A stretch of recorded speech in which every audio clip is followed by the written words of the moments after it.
Hello my dear students, good morning to all of you. बच्चों, आप सभी का हमारे आज के ट्यूटोरियल में स्वागत है। मैं आशा करता हूं आप सब लोग अच्छी तरह से होंगे तथा अपनी पढ़ाई भी अच्छी तरह से कर रहे होंगे। तो बच्चों, आज हम लोगों को क्या पढ़ाई करनी है? आज है हमारे पास क्लास 9 एनसीईआरटी मैथमेटिक्स का चैप्टर 4, जिसका नाम है दो चरों में रैखिक समीकरण, जिसे हम इंग्लिश में कहते हैं लीनियर इक्वेशंस इन टू वेरिएबल्स। इस चैप्टर की यह पहली वीडियो है जिसमें हम लोग इस दो चरों वाले रैखिक समीकरण का कुछ परिचय प्राप्त करेंगे और इसके बाद अपने टेक्स्ट बुक की एक्सरसाइज 4.1 के प्रश्नों को हल करने का प्रयास करेंगे। तो देखें हम लोग।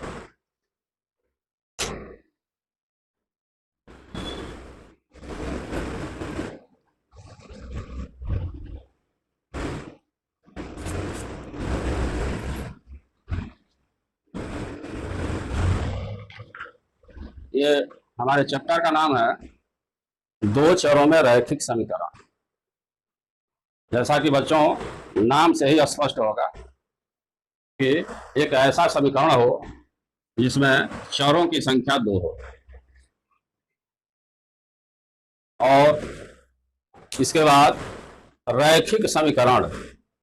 इस शब्द का एक्चुअल मीनिंग तो बच्चों ऐसा होता है कि दो चरों में कोई ऐसा समीकरण हो जिसके आधार पर हम या जिसका अगर हम ग्राफ खींचे, जिसका आलेख खींचे और वह आलेख एक सरल रेखा प्राप्त हो जाए, तो उसी समीकरण को हम दो चरों में रैखिक समीकरण करते हैं।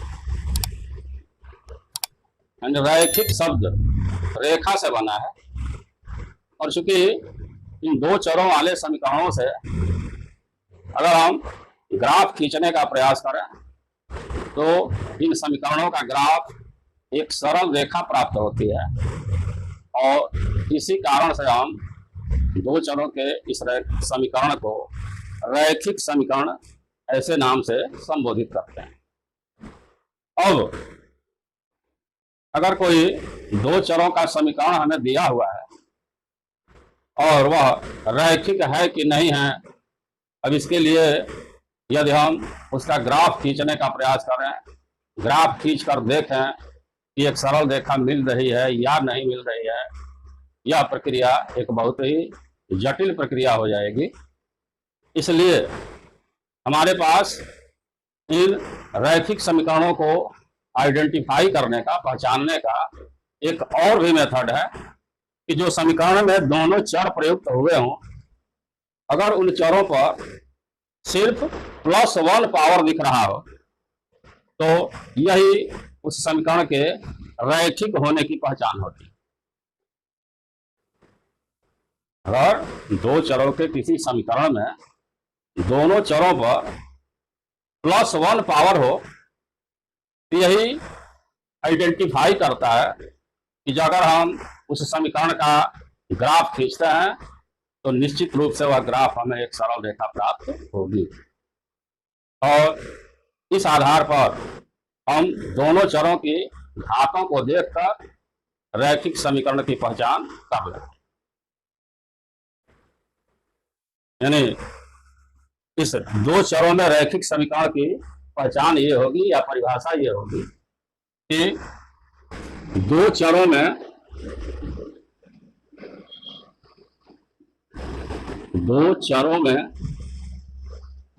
वह समीकरण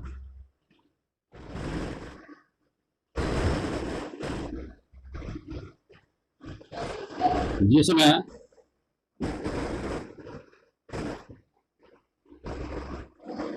चरों की घातें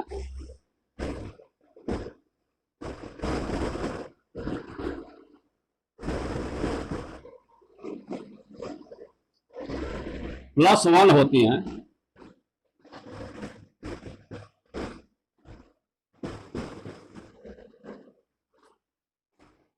दो चरों में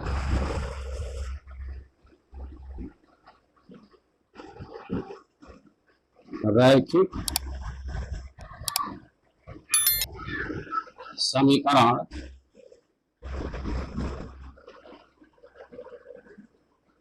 कहलाता है।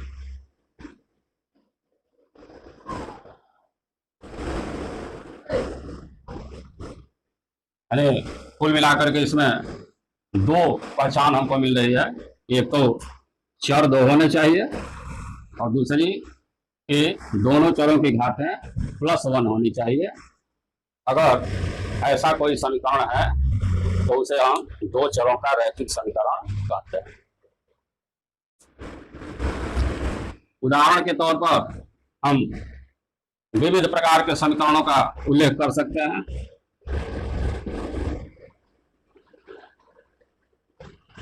यहाँ एक बात बताना चाहूंगा कि जो दो चरों को हम लिख रहे हैं, वैसे तो चरों को प्रायः एक को x और दूसरे को y लिखा जाता है, लेकिन ऐसा कोई प्रतिबंध नहीं है कि हम चरों को x और y ही लिखें। p और q भी लिख सकते हैं, r और s भी लिख सकते हैं, s और t भी लिख सकते हैं, u और v भी लिख सकते हैं। इस तरह से इस दो चरों के रैखिक समीकरण के कुछ उदाहरण हो जाएंगे। 3x + 5y + 7 = 0, 2p + 7q + 10 = 0,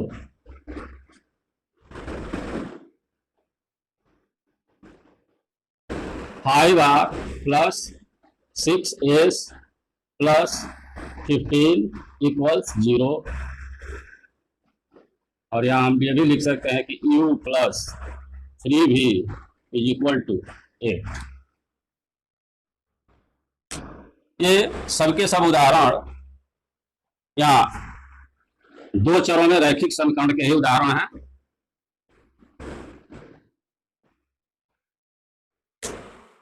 और इन सारे उदाहरणों को देखते हुए हमें इस दो चरों के रैखिक समीकरण का एक मानक रूप प्राप्त होता है, जो होता है ax + by + c = 0।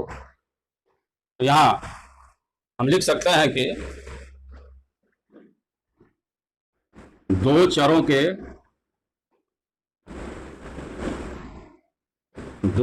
के रैखिक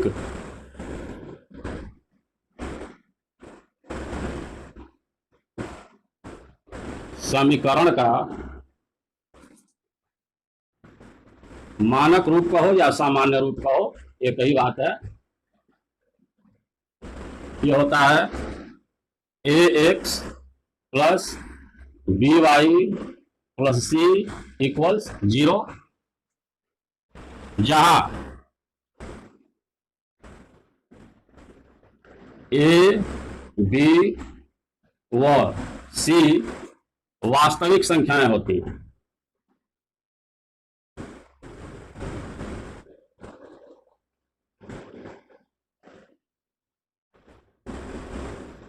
वास्तविक संख्याएं हैं तथा यह a और b शून्य नहीं है।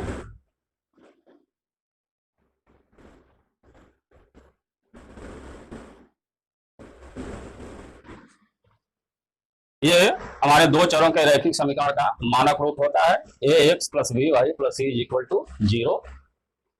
इसमें x और y दोनों चर हैं और a, b तथा c वास्तविक संख्याएं हैं, लेकिन चूंकि a x का गुणांक है, b y का गुणांक है, इसलिए अगर दोनों चरों को रखना है तो हमें a और b का मान शून्य नहीं रखना चाहिए। तो हमें उम्मीद है कि ये दो चरों का रैखिक समीकरण आप लोगों को समझ में आ गया होगा। मानक रूप कहने का मतलब यही है कि जो यहाँ मानक रूप हम लिखे हैं, इसमें x और y को एज छोड़ दिया जाए और a, b और c के स्थान पर यह ध्यान रखते हुए कि a और b को 0 नहीं रखना है, भले c शून्य हो भी सकता है, तो ए, बी और सी के स्थान पर भिन्न भिन्न वास्तविक संख्याओं का प्रयोग करके हम दो चरों के विविध समीकरण प्राप्त कर सकते हैं। तो हमें उम्मीद है कि ये जितने भी एग्जाम्पल लिखे हैं इन सभी एग्जाम्पल से और उस मानक रूप से अगर टैली कराया जाए तो यहाँ ए का वैल्यू 3 है, बी का वैल्यू 5 है, सी का वैल्यू 7 है। यहाँ ए बी सी क्रमशः 2, 7 और 10 है। इसमें ए बी सी 5, 6 और 15 है। यहाँ 1, 3 और -8 है। इस तरह से हम दो चरों के रैखिक समीकरणों का मानक रूप में अध्ययन करते हैं। तो अगर यहाँ तक मेरी बात समझ में आ गई हो बच्चों, तो अब हम लोग अपने एक्सरसाइज 4.1 के प्रश्नों को, बड़ी ही सिंपल एक्सरसाइज है, उनको समझने का प्रयास करें। पहले आप लोग इसका स्क्रीनशॉट ले लें।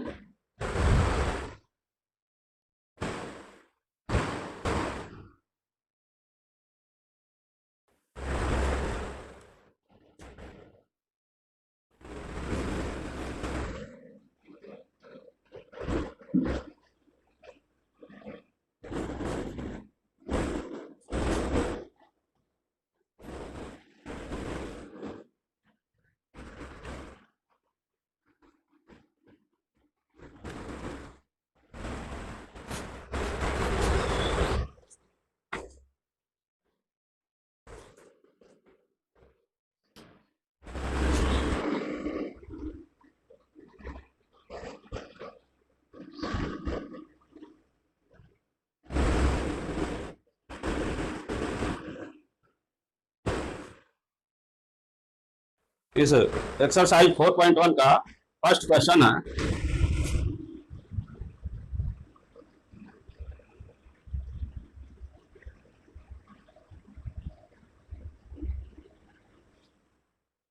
एक नोटबुक की कीमत कलम की कीमत से दोगुनी है।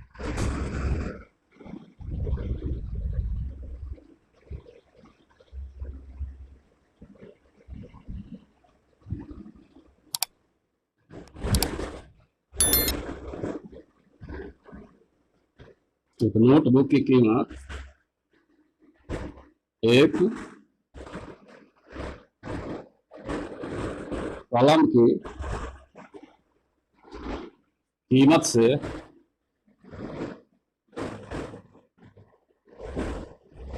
दोगुनी है।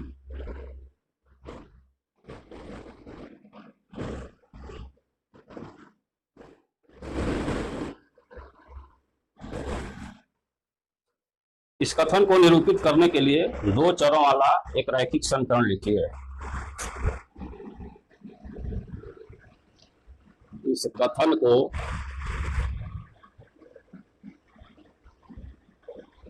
निरूपित करने वाला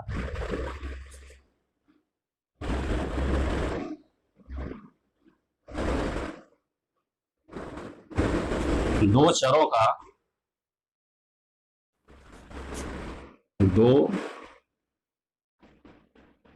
चरों का एक रैखिक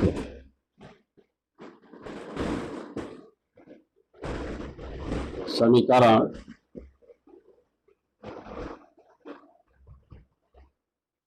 लिखिए।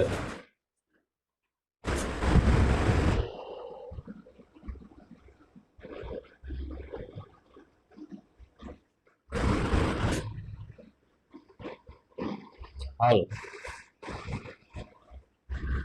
देखो बच्चों, दो चरों का रैखिक समीकरण तो हम लोग समझ चुके हैं, लेकिन हमारे डेली लाइफ में बहुत सारी ऐसी परिस्थितियां आती हैं जिनमें हमें दो चरों के रैखिक समीकरण की आवश्यकता पड़ती है। जैसे अभी अभी जो क्वेश्चन दिया गया है, एक वस्तु है नोटबुक और एक वस्तु है कलम। न तो हमें नोटबुक की कीमत पता है और न ही कलम का मूल्य ज्ञात है। ये दोनों के दोनों ही अज्ञात राशियां होती हैं। इन दोनों अज्ञात राशियों में से हम एक को x और दूसरे को y मान लेते हैं। तो अगर हम एक नोटबुक की कीमत को x मान लें और एक कलम की कीमत को y मान लें, तो हमारे पास दो चर हो जाएंगे और उसके बाद हम प्रश्न को देखते हुए उन दोनों चरों में संबंध स्थापित कर देंगे, तो हमें एक दो चरों का रैखिक समीकरण प्राप्त हो जाएगा। तो फर्स्ट स्टेप यही होगा बच्चों कि दोनों अज्ञात राशियों में से एक को x और एक को y मान लिया जाए। तो हम लिखेंगे कि माना एक नोटबुक की कीमत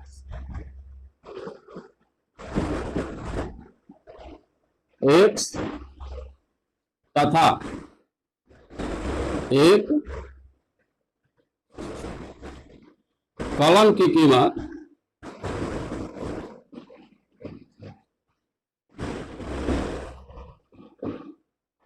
y है। ऐसा मानने के बाद हम यहां एक वर्ड यूज करेंगे प्रश्नानुसार। इसको हम अंग्रेजी में बाई क्वेश्चन या अकॉर्डिंग टू द क्वेश्चन लिखते हैं, लेकिन हम लोग प्रश्नानुसार लिखे क्योंकि हम लोग हिंदी मीडियम से पढ़ रहे हैं। और प्रश्न के अनुसार इस x और y में क्या संबंध है, यही हमें लिखना है। एक तरफ हम लिख देंगे x और एक तरफ लिख देंगे y। अब यहां सोचेंगे कि एक नोटबुक की कीमत मतलब x एक कलम की कीमत से दोगुनी है। इसका मतलब कि जो यह x है यह y का दोगुना है। तो यहां हम ये प्रयास करेंगे कि हमें इन दोनों के बीच में समता या बराबर का चिन्ह लगाना है। तो ऐसा हम क्या कर दें कि ये दोनों बराबर हो जाए। तो अगर यह दुगुना है इसका मतलब कि यह इसका आधा है। अब दोनों को बराबर करने के लिए हमारे पास दो विकल्प हैं कि हम दोनों को बराबर कर सकते हैं। अगर ये दुगुना है तो इसको हम आधा कर दें, यानी इसके बटा में 2 लिख दें, तो यह x/2 इस y के बराबर हो जाएगा। या दूसरा विकल्प है कि अगर यह दुगुना है और ये इसका आधा है तो इसको भी हम दुगुना कर दें तो इसके बराबर हो जाएगा। तो अगर हम y को 2y कर देते हैं तो इसके बराबर हो गया, यानी अब हम दोनों के बीच में आराम से समता का चिन्ह प्रयोग कर सकते हैं। अब जरूरत यह है कि 2y को इधर ट्रांसफर कर लिया जाए। क्योंकि यहाँ प्लस 2y है, इधर आएगा तो यहाँ मिलेगा x माइनस 2y, इधर बच गया 0। ये जो हमको समीकरण मिला यह दो चरों में एक रैखिक समीकरण मिला, क्योंकि यहाँ x पर +1 पावर है, y पर भी +1 पावर है, और जो हमारा मानक रूप है उससे थोड़ा सा डिफर दिख रहा होगा, लेकिन है वही चीज। अगर हम इसको ऐसे लिख लें कि x minus 2y plus 0 equals 0, यह ax plus by plus c equals 0 इस फॉर्म में चेंज हो गया। तो हमें वैसा चेंज करने की कोई जरूरत यहाँ नहीं है, सिर्फ हमें इस कथन को दो चरों के एक रैखिक समीकरण के रूप में लिख देना है। तो यहीं पर आकर के हमारा यह प्रश्न सॉल्व हो जाता है, यही इसका आंसर हो जाएगा।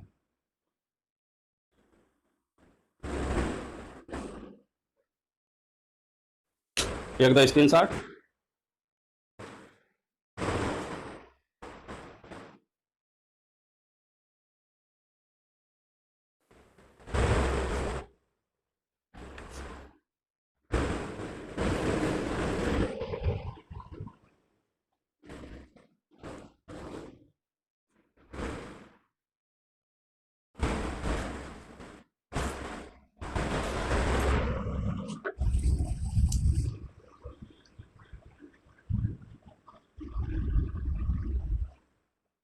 इस एक्सरसाइज का सेकंड क्वेश्चन है कि निम्नलिखित रैखिक समीकरणों को निम्नलिखित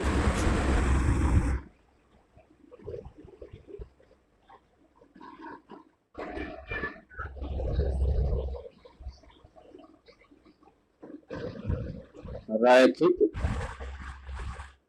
समीकरणों को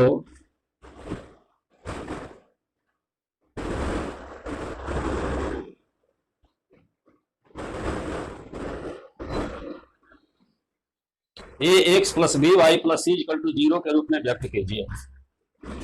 a x plus b y plus c equals 0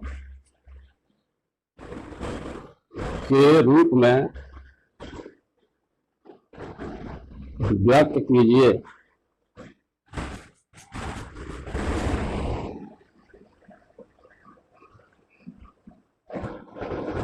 तथा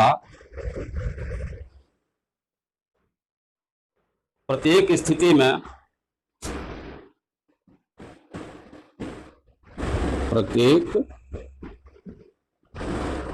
में ए बी व सी के मान बताइए।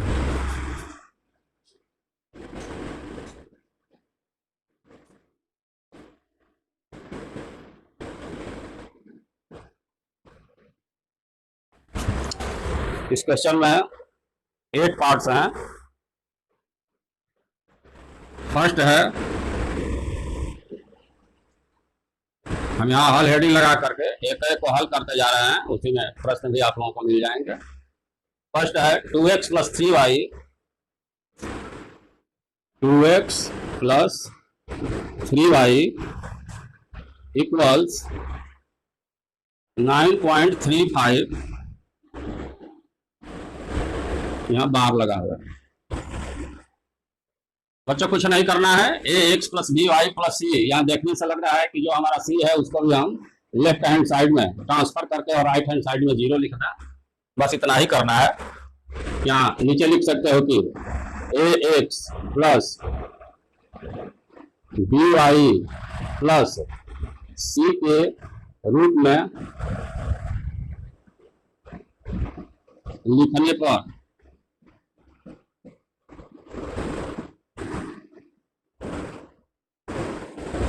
यहाँ लिख डालो 2x प्लस 3y माइनस 9.35 बार इक्वल्स 0। चेंज हो गया हमारा समीकरण a x plus b y plus c equals 0 के फॉर्म में। अब हमें ए बी सी के मान भी बता देना है। तो यहाँ हम लिख दें कि जहां ए का वैल्यू कितना है, इसमें 2 है, बी का वैल्यू प्लस 3 है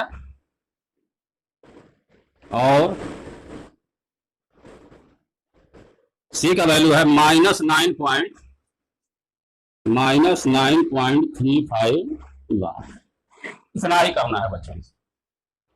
हमें उम्मीद है कि समझ में आ रहा होगा। अब इससे सिंपल मैथ क्या हो सकता है।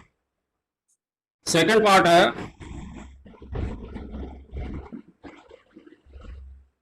इसमें दिया है x minus y by 5, x minus y by 5 minus 10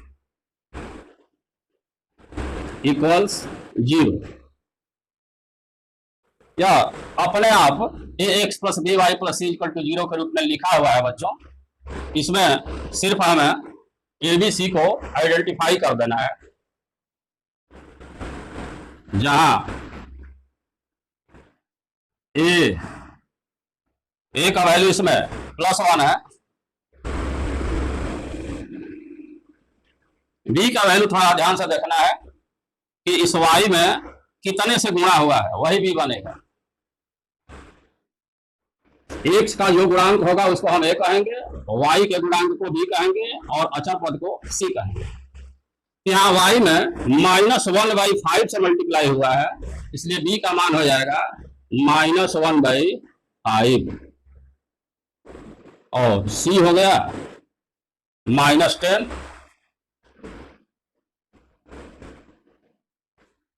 हो गया ये।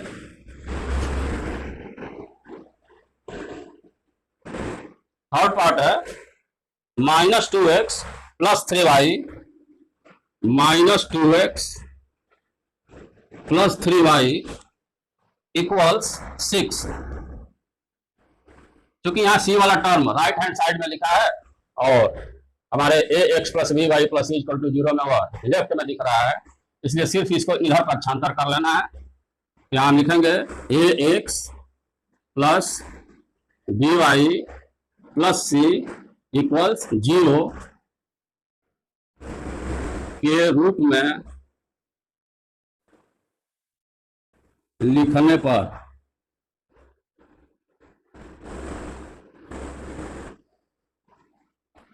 यह हो जाएगा -2x plus 3y minus 6 equals 0। ABC को आइडेंटिफाई कर देना है, जहां ए इक्वल्स -2, बी +3 और सी -6।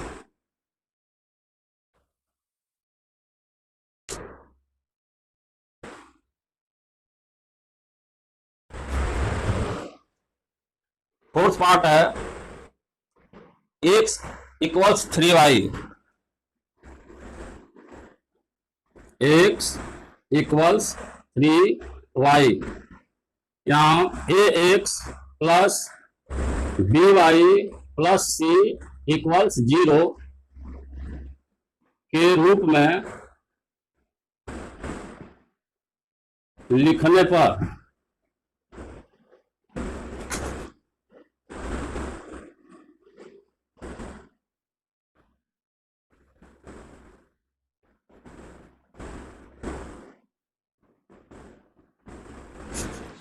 यहां हम लिख रहे हैं, पक्षांतर करें इसको, x माइनस 3y और c का टर्म्स नहीं दिख रहा है तो +0 equals 0।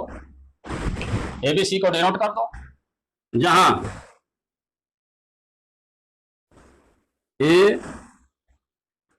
Equals +1, b equals -3 and c equals 0।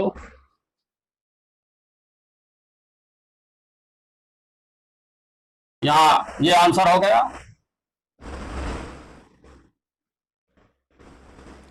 Second का ये आंसर होगा।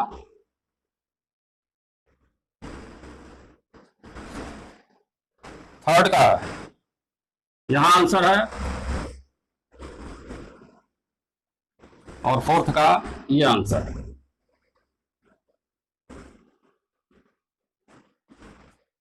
Take the screenshot.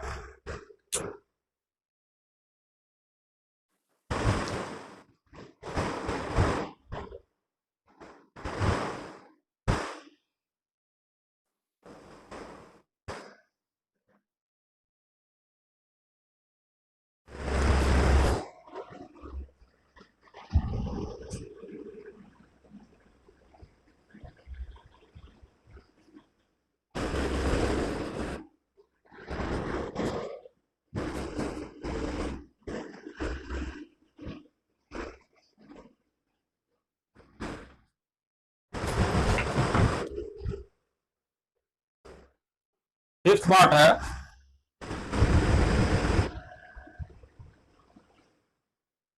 (2x equals -5y), 2x equals -5y, ax plus by plus c equals 0 के रूप में लिखने पर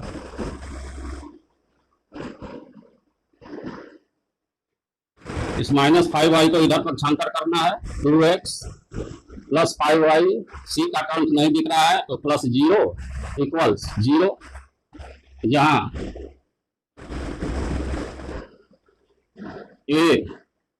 a का वैल्यू 2 है, b 5 है और c 0 है। ये इस पार्ट का आंसर होगा।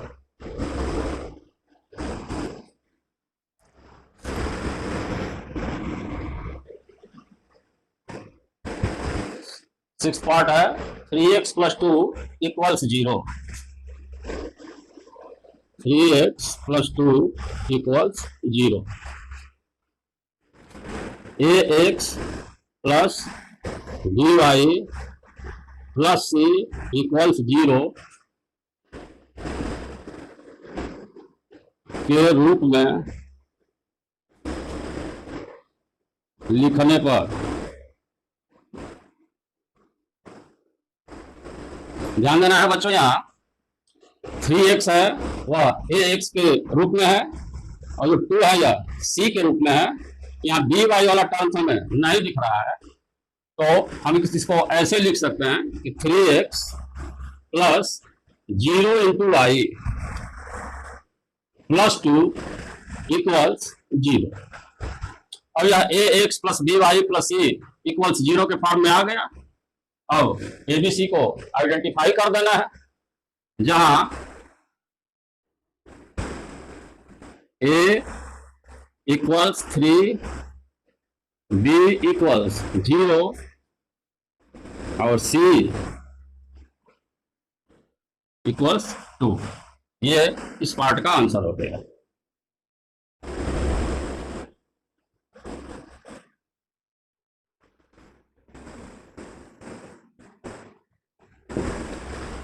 सेवेंथ पार्ट है y minus 2 equals 0। y minus 2 equals 0। ax plus by plus c equals 0 के रूप में लिखने पर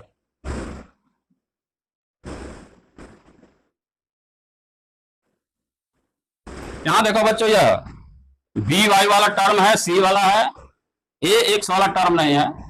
यहां पर हम लिख सकते हैं कि 0 into x plus y minus 2 equals 0।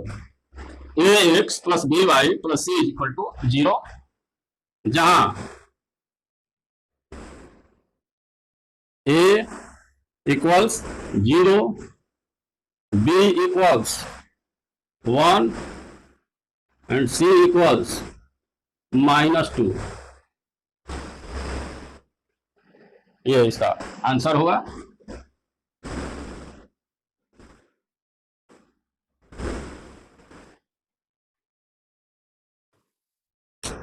Take the screenshot.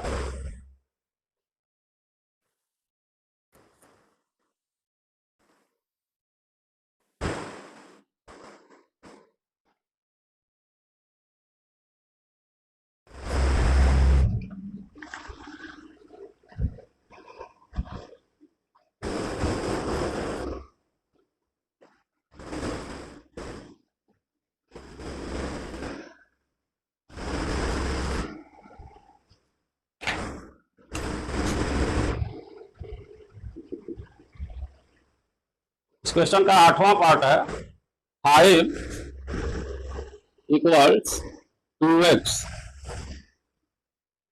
अब यहां अगर हम 5 को इधर कर लेते हैं तो 2x माइनस 5 इक्वल्स 0 मिलेगा, या अगर 2x को इधर कर लेते हैं तो हम पाएंगे माइनस 2x प्लस 5 इक्वल्स 0। तो हम लोग 5 को ही इधर करें तो हम पाएंगे कि 2x माइनस 5 इक्वल्स 0। अब अगर हम ऐसा लिख रहे हैं तो ax का टर्म्स दिख रहा है, c का दिख रहा है, by वाला नहीं दिख रहा है, तो पिछले पार्ट की तरह 0 इंटू वाई कर लें। ax plus by plus c equals 0 के रूप में लिखने पर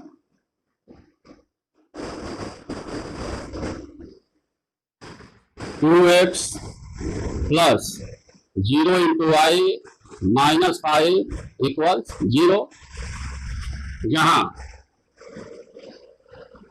a इक्वल्स 2, b इक्वल्स 0 और c इक्वल्स माइनस 5। ये इस पार्ट का आंसर होगा। Take the screenshot.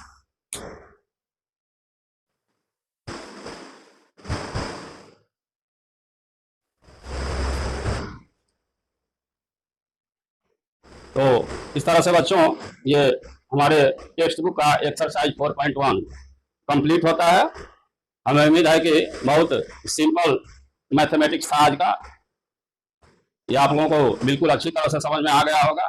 फिर भी अगर कोई दिक्कत प्रॉब्लम महसूस हो तो हमें कमेंट के माध्यम से बताने की कोशिश करेंगे आप लोग, मैं डाउट को दूर करूंगा।